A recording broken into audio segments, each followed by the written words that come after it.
नमस्कार मित्रों, कैसे हैं आप सब। आई होप कि आप सब ठीक है, स्वस्थ है और बहुत अच्छे से अपनी प्रिपरेशन कर रहे हैं।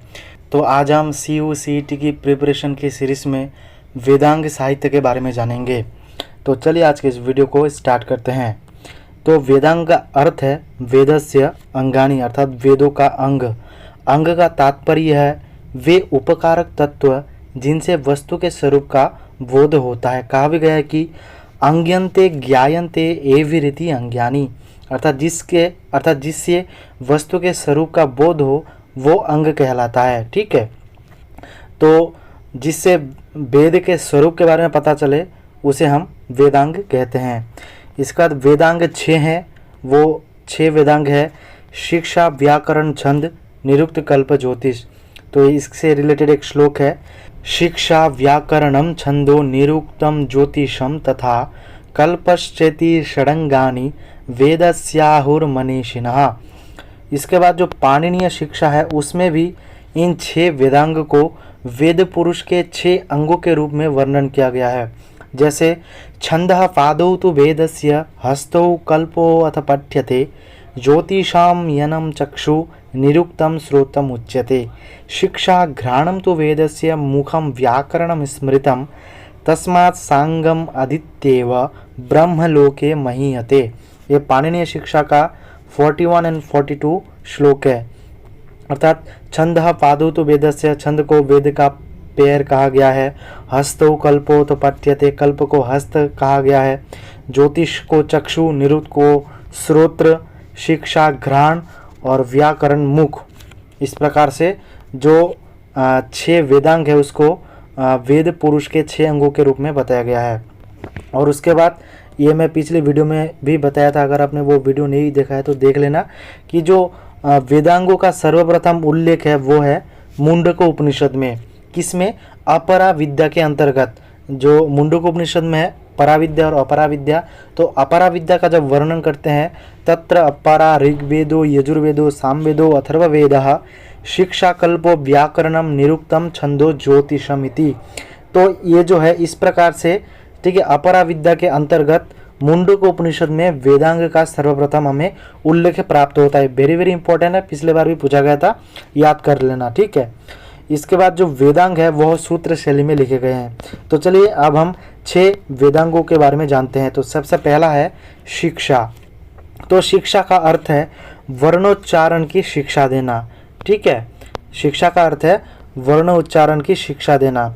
आचार्य सायन ने ऋग्वेद भाष्य भूमिका में कहा है कि स्वर वर्णाद्य उच्चारण प्रकारो यत्र शिक्षते उपदिश्यते सा शिक्षा, अर्थात जिसमें स्वर वर्ण आदि के उच्चारण की शिक्षा दी जाती है उसे शिक्षा कहते हैं।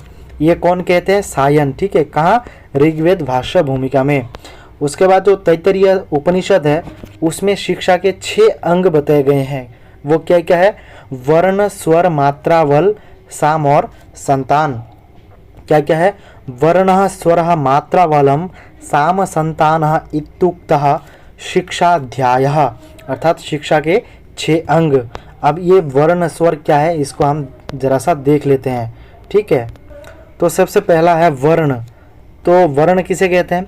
जो वेद है, वेदों में 52 वर्ण प्राप्त होता है। ठीक है, और जो पाणिनीय शिक्षा है उसके अनुसार 63 या फिर 64 वर्ण प्राप्त होता है। कहा भी गया है कि त्रिषष्टिश्चतुष्षष्टिर्वा वर्णाः शंभु मते मताः प्राकृते संस्कृते चापि स्वयं प्रोक्ता स्वयंभुवा।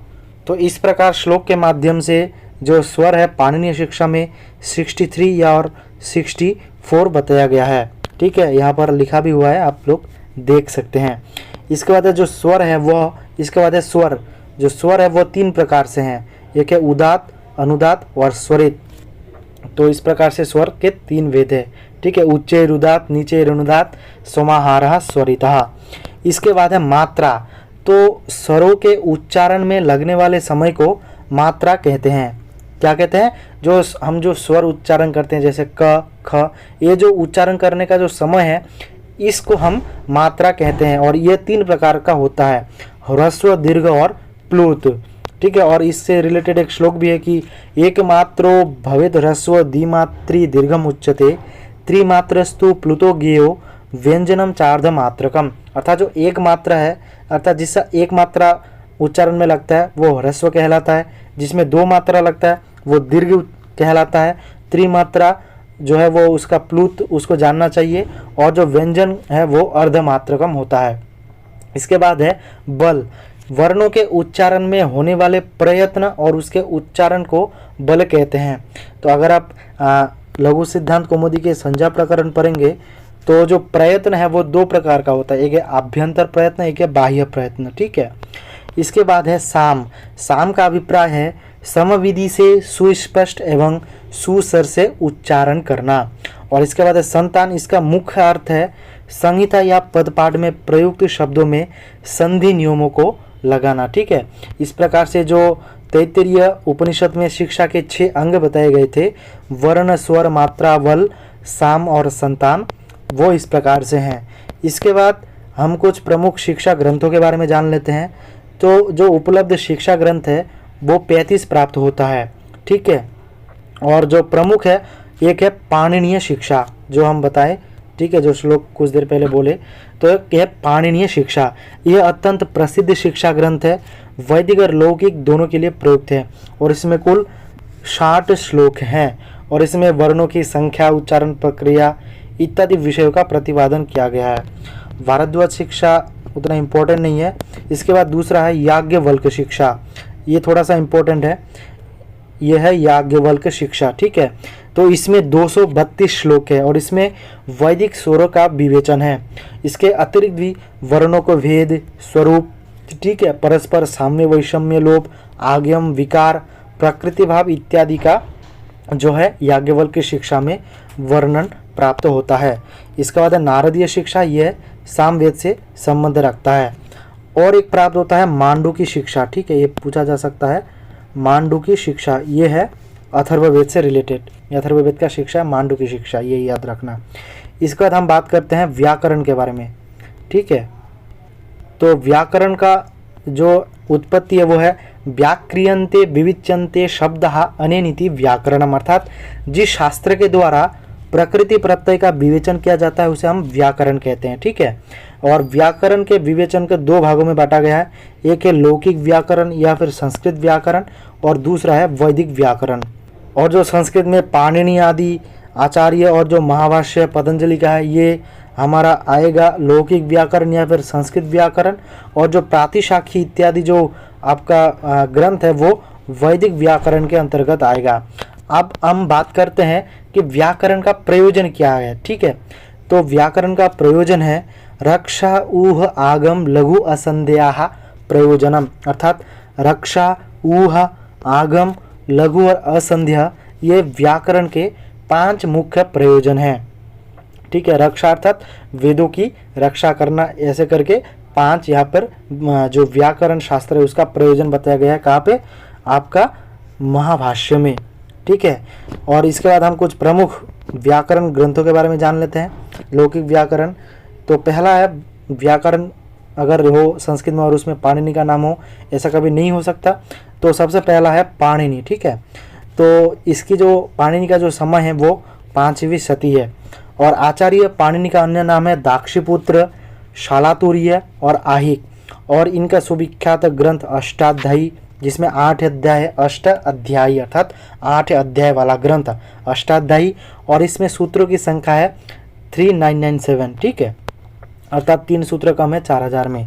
इसके बाद दूसरा है कात्यायन, इसको हम वार्तिककार के रूप से भी जानते हैं जिन्होंने अष्टाध्यायी के सूत्रों के आधार पर वार्तिक लिखे हैं, कात्यायन। और इनकी जो समय है 4वीं शती ईशु पूर्व।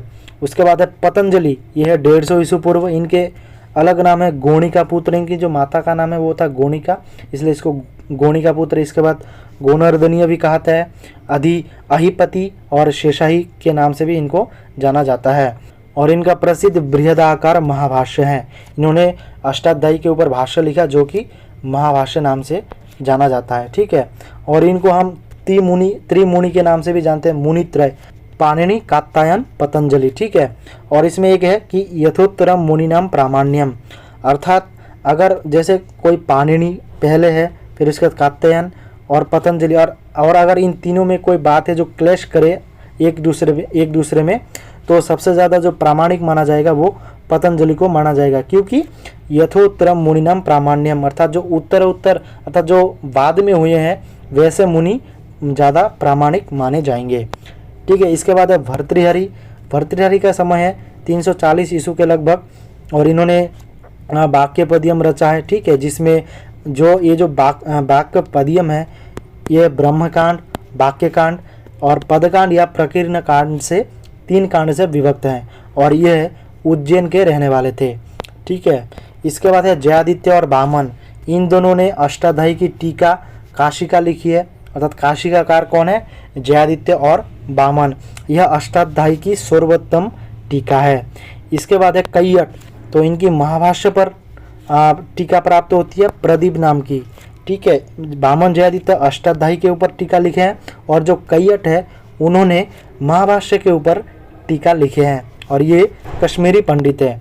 इसके बाद है भट्टोजी दीक्षित, तो इन्होंने अष्टाध्यायी के सूत्रों को विषय अनुसार 14 प्रकरणों में बांटकर सिद्धांत कौमुदी की रचना की। तो सिद्धांत कौमुदी के रचनाकार कौन है, भट्टोजी दीक्षित। ठीक है, और इन्होंने इनके जो प्रसिद्ध ग्रंथ है वो है शब्दकोशस्तुप, सिद्धांत कौमुदी और प्रौढ़ मनोरमा। ठीक है, याद रखना, शब्दकोशस्तुप, सिद्धांत कौमुदी और प्रौढ़ मनोरमा। जो शब्दकोशस्तुप है वो अष्टाध्यायी की टीका है, और जो सिद्धांत कौमुदी है वो विषय के अनुसार उनका विभाजन किया, और प्रौढ़ मनोरमा जो है वो सिद्धांत कौमुदी की ही व्याख्या ग्रंथ है। इसके बाद जो है नागेश भट्ट, इनका जो समय है 1700 ईस्वी। ठीक है, और ये महाराष्ट्रीय ब्राह्मण थे और ये व्याकरण के मर्मज्ञ थे। इनके कई सारे ग्रंथ प्राप्त होते हैं। एक है लघु शब्देन्दु शिखर, बृहद शब्देन्दु शिखर, परिभाषेन्दु शिखर, ठीक है, मंजूषा, लघु मंजूषा, परम लघु मंजूषा, स्फोटवाद और उद्योत टीका। यह महाभाष्य की टीका है। ये उद्योत टीका पूछा जाता है हर बार, ये अच्छे से याद रखना। और इनके ग्रंथों को याद रखने का एक ट्रिक्स है कि जो नागेश भट्ट है ना, उनके जो है उनके पुत्र और पुत्रियाँ थी। ठीक है, क्या क्या, उनके पुत्र का नाम था शेखर और पुत्री का नाम था मंजूषा। इसीलिए जो उनके ग्रंथ प्राप्त होते हैं, देखिए सबसे अंत में शेखर है और मंजूषा है। तो आप अगर शेखर हो और मंजूषा हो तो आप ये मन में स्मरण आ जाना चाहिए कि ये जो ग्रंथ है ये नागेश भट्ट द्वारा विरचित है। और इन्होंने क्या लिखा है, उद्योत टीका और स्फोटवाद भी इन्होंने दिया है। ठीक है, इसके बाद है वरदराज लघु सिद्धांत कौमुदी और मध्य सिद्धांत कौमुदी के रचयिता है। इसके बाद हम बात करते हैं वैदिक व्याकरण के बारे में। तो वैदिक व्याकरण में पहला है कि आपका ऋक् प्रतिशाख्य। ठीक है, तो ऋक् प्रतिशाख्य के जो रचयिता है वो है आचार्य शौनक, और इसमें 18 पटल है, और इसमें 2 भाष्य मिलता है, एक है उबट का भाष्य और एक है विष्णुमित्र कृत वृत्ति। ठीक है, इसके बाद है शुक्ल यजु प्रतिशाख्य, इसके रचयिता आचार्य कात्यायन, इसमें 8 अध्याय है। और इसके बाद है तैत्तिरीय प्रतिशाख्य, ये कृष्ण यजुर्वेद से संबंध, तैत्तिरीय संहिता से संबंध रखता है तैत्तिरीय प्रतिशाख्य। इन तीनों प्रातिशाख्य में से जो ऋक् प्रातिशाख्य है वही इम्पोर्टेंट है, और इसमें 18 पटल है, ये याद रखना है। ठीक है, और रचयिता आचार्य शौनक है। इसके बाद है आपका छंद शास्त्र। तो छंद शास्त्र में जो छंद शब्द है वो छद धातु, अर्थात जिसका अर्थ ढकना, उस धातु से ये जो छंद शब्द है उसकी निष्पत्ति हुई है। तो आचार्य यास्क ने जो छंद शब्द की निरुक्ति दिया वो है छंदांशी छादनात्, अर्थात छंद भावों को आच्छादित करता है और उसे समष्टि रूप प्रदान करता है। इसके कारण जो है वो छंद गेय और सुपाठ्य बन जाता है, इसीलिए कहा गया कि छंदांशी छादनात्।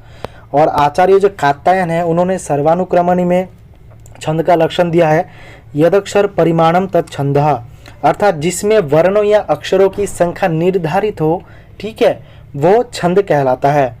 तो छंद विषयक जो ग्रंथ है वो है, एक है ऋक् प्रतिशाख्य, सांख्यायन स्रोत सूत्र, सामवेद का निदान सूत्र, एक वेरी वेरी इंपॉर्टेंट यही है वर्तमान समय में प्राप्त पिंगल प्रणीत छंद सूत्रम। क्या है, पिंगल प्रणीत छंद सूत्रम, और कात्यायनकृत छंदोनुक्रमणिया। क्या है, छंदनुक्रमणिया कात्यायनकृत। ठीक है, तो इस प्रकार से जो छंद के हैं प्रमुख ग्रंथ हैं। और छंद से एक प्रमुख हमें कोटेशन प्राप्त होता है कि आविदित्या ऋषिम छंदो दैवतम योगमेव च यो अध्यापयेत जवेद वापी पापियान जायते तु सह। अर्थात जो मंत्रों के ऋषि, ठीक है, ऋषि, छंद और देवता को जाने बिना मंत्र का पाठ करता है वो पाप का अंशदार होता है, ठीक है। और जो ऋग्वेद में छंदो विधान, तो वैदिक छंद 7 ही प्राप्त होते हैं, गायत्री, उष्णिक, अनुष्टुप, बृहति, पंक्ति, त्रिष्टुप, जगति, ठीक है। तो इसमें याद रखना है क्या है, गा, ऊ, अ, ब्री, पन, त्रि और ज। और गायत्री में 24 वर्ण ये बस याद रखना और उसके बाद +4 करते जाना, ठीक है। तो इस प्रकार से याद हो जाएंगे गायत्री, उष्णिक, अनुष्टुप, बृहति, पंक्ति, त्रिष्टुप, जगति, ठीक है। तो इस प्रकार से हो गया छंद। इसके बाद आते हैं हम निरुक्त में। तो निरुक्त का अर्थ है निर्वचन और व्युत्पत्ति, वेद के मूल रूप का ज्ञान कराना, शब्द में प्रकृति प्रत्यय का स्पष्टीकरण आदि का विवेचन निरुक्त के अंतर्गत किया जाता है। इसके लिए इंग्लिश में इटोमोलॉजी शब्द का प्रयोग किया जाता है, जिसका अर्थ है शब्द की उत्पत्ति और विकास का अध्ययन। तो निरुक्त जो है वो आचार्य यास्क द्वारा विरचित है, ठीक है। और इसमें जो है 12 अध्याय प्राप्त होते हैं, ठीक है। वैसे तो इसमें 14 अध्याय हैं, लेकिन जो 2 अध्याय हैं वो परिशिष्ट के रूप में है। इसलिए जब एग्जाम में पूछा जाए कि निरुक्त में कितने अध्याय हैं, तब हमें बताना है कि इसमें 12 अध्याय हैं, ठीक है। और वैसे जानकारी के लिए रखना है कि वैसे 14 अध्याय प्राप्त होते हैं, लेकिन जो अंतिम 2 अध्याय हैं वो परिशिष्ट के रूप में है। किस रूप में है? परिशिष्ट के रूप में। और जो मेन अध्याय है वो है 12 अध्याय। और ये जो आपका निरुक्त है ये निघंटु का व्याख्या ग्रंथ है, और जो निघंटु है वो वैदिक शब्दकोश है, ठीक है। तो वही बताया गया है, यास्क का निरुक्त वस्तुतः निघंटु का ही व्याख्या ग्रंथ है या फिर भाष्य है, और निघंटु वैदिक शब्दकोश है या फिर वैदिक शब्दों का संकलन है। और निघंटु में कितने अध्याय हैं? 5। तो अब देखते हैं इसमें कैसे कैसे हैं। निघंटु में 5 अध्याय है और 5 कांड है, ठीक है। और निरुक्त यास्क में आपका हो गया 12 अध्याय प्लस 2 परिशिष्ट इक्वल टू 14 अध्याय, और मेन रूप से 12 अध्याय, ठीक है। और निरुक्त के टीकाकार, जो निरुक्त के प्रमुख टीकाकार है वो है दुर्गाचार्य, जिनका नाम है ऋज्वर्थ वृत्ति, ठीक है। याद रखना दुर्गाचार्य के टीका का नाम है ऋज्वर्थ वृत्ति। और जो वररुचि है उनके टीका का नाम है निरुक्त निचय, ठीक है। ये 2 ही प्रमुख रूप से निरुक्त के टीका प्राप्त होता है। तो निरुक्त में सर्वप्रथम पद विभाजन प्रस्तुत किया गया है, ठीक है। क्या है? चत्वारि पद जातानि नाम आख्याते च उपसर्ग निपातश्चेति। अर्थात 4 प्रकार का पद विभाजन किया गया, अर्थात पार्ट ऑफ स्पीच क्या क्या है? नाम, आख्यात, उपसर्ग और निपात। ये देख लेते हैं डायग्राम में।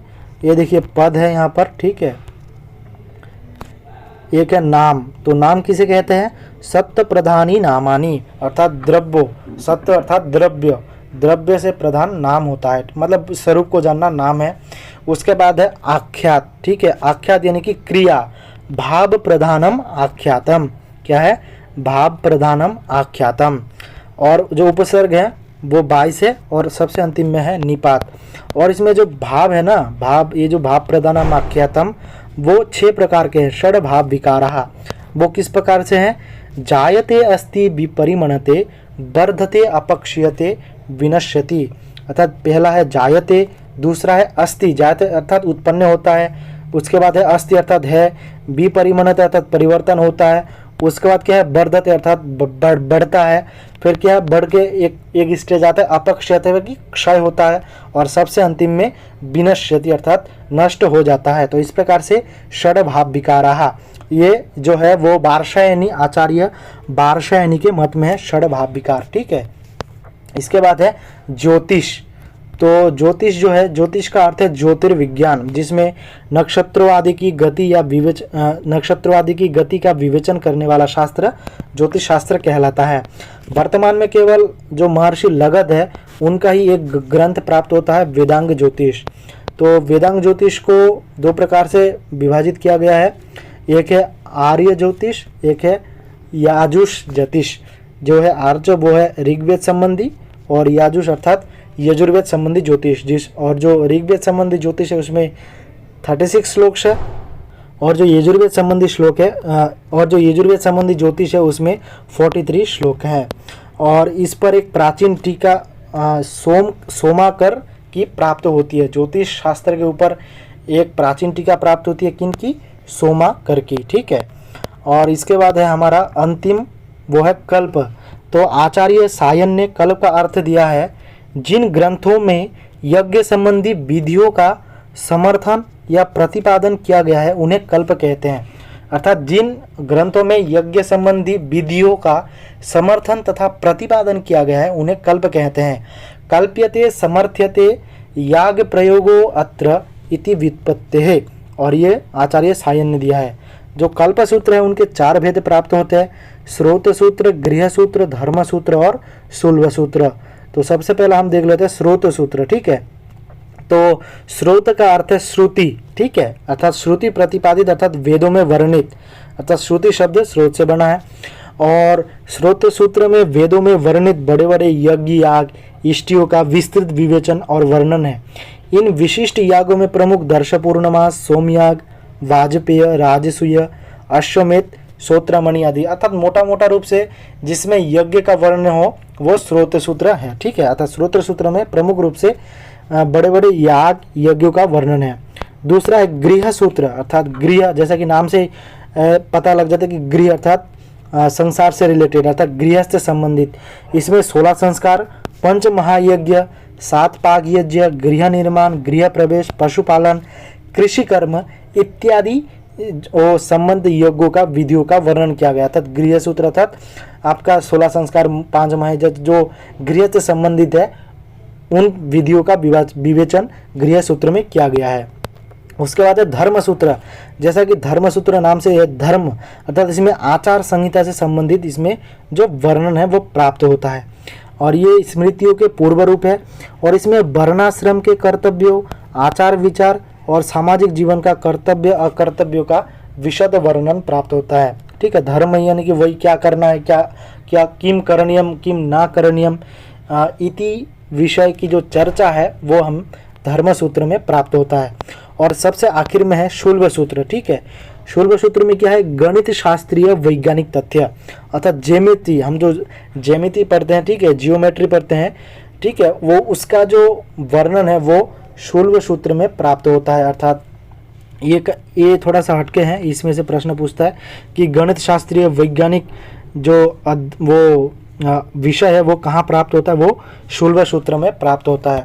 तो इस प्रकार से आज के इस वीडियो में हम जो है 6 वेदांगों के बारे में जाने। अगर आपको वीडियो थोड़ी सी भी इंफॉर्मेटिव या फिर आपकी परीक्षा की दृष्टि से हेल्पफुल लगा हो तो प्लीज़ वीडियो को लाइक कर देना। और अगर आप मेरे इस चैनल पर नए हैं, पहली बार मेरी वीडियो को देख रहे हैं, तो प्लीज़ चैनल को भी सब्सक्राइब कर देना। तो आज के इस वीडियो में इतना ही, मिलते किसी नए वीडियो में, तब तक के लिए जय हिंद, वंदे मातरम।